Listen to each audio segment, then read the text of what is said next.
You've been told your whole life to save, save, save. But what if focusing only on saving is the biggest financial mistake keeping you from actually getting rich? Right now, a silent robbery is happening in your bank account. So, what is this silent robbery I'm talking about? It goes by one name: inflation. For instance, the annual inflation rate in the US for the 12 months ending in May 2026 was 4.2%. Think of it this way: saving is like filling a bucket with water. Let's make this real.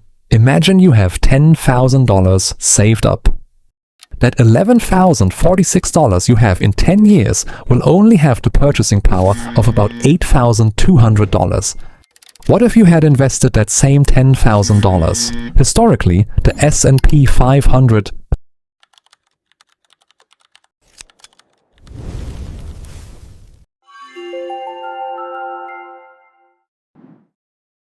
Keep it simple.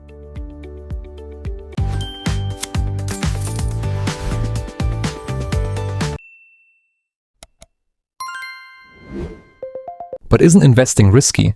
What if the market crashes? But historically, over the long term, the broad stock market has always recovered. You can start investing with $50, $25, or even $10 a month. If this guide was helpful, hit that subscribe button